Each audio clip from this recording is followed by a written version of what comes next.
ഒരു വാക്ക് ഞാൻ കിട്ടിയതിന് ശേഷം ഒരു കാര്യത്തിൽ ഞാൻ ഒരു ഗുരുവിനോട് ചോദിച്ചു. ഗുരു അപ്പോൾ അതൊരു വേഗമായിട്ടുള്ളൊരു ഉത്തരം പറഞ്ഞു. അപ്പോൾ ഞാൻ പറഞ്ഞു, എനിക്ക് അച്ഛനും അമ്മയും ഇല്ല, എനിക്ക് ഗുരുവേ ഉള്ളൂ ചോദിക്കാൻ, അതുകൊണ്ട് എനിക്ക് വ്യക്തമായ ഉത്തരം പറഞ്ഞു തരണമെന്ന് പറഞ്ഞു.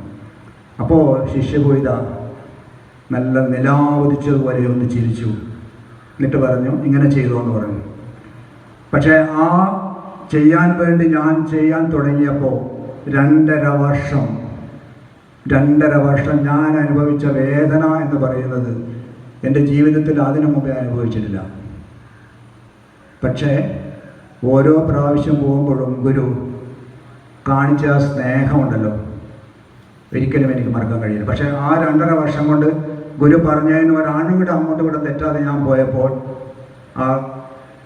ആ ഒരു വൈതരണിയെ ഞാൻ തരണം ചെയ്തു. ഇപ്പം എനിക്ക് ഉത്തമ ബോധ്യമുണ്ട്, ഗുരു എന്ത് പറഞ്ഞാലും എന്ത് കഷ്ടപ്പാടുണ്ടായാലും എനിക്ക് അനുഭവിക്കാം എന്നുള്ളൊരു ബോധ്യമുണ്ട്. അങ്ങനെയായിരിക്കണം ഒരു ശിഷ്യ എന്ന് പറയുന്നത്. ഗുരു വാക്ക് തെറ്റിക്കാതിരിക്കുക, നമ്മൾക്ക് ചെയ്യാൻ പറ്റില്ലേ ചോദിക്കരുത്. എൻ്റെ അഭിപ്രായം അതാണ്. ഞാൻ ഇങ്ങനെ ചെയ്തു, ഗുരു എന്താണ് ചെയ്യേണ്ടതെന്ന് ചോദിച്ചാൽ ഗുരു പറയുന്ന അനുസരിക്കാൻ പറ്റുമെങ്കിൽ ചോദിക്കാവുള്ളൂ. അങ്ങനെയുള്ളവരോട് മാത്രമേ ഗുരു പറയുകയും ചെയ്യുള്ളൂ. ഇപ്പോൾ ഗുരുവാക്ക് അനുസരിക്കുമ്പോൾ അവിടെ എത്ര വിഷമവും പ്രയാസവും വന്നാലും വേദന വന്നാലും ഗുരു നമ്മളുടെ കൂടെയുണ്ട്, വെളിപ്പുറത്തുണ്ട് എന്നുള്ള ബോധം നമുക്കുണ്ടാവണം. ആ ഒരു ബോധത്തോടു കൂടി കർമ്മങ്ങൾ ചെയ്യുക.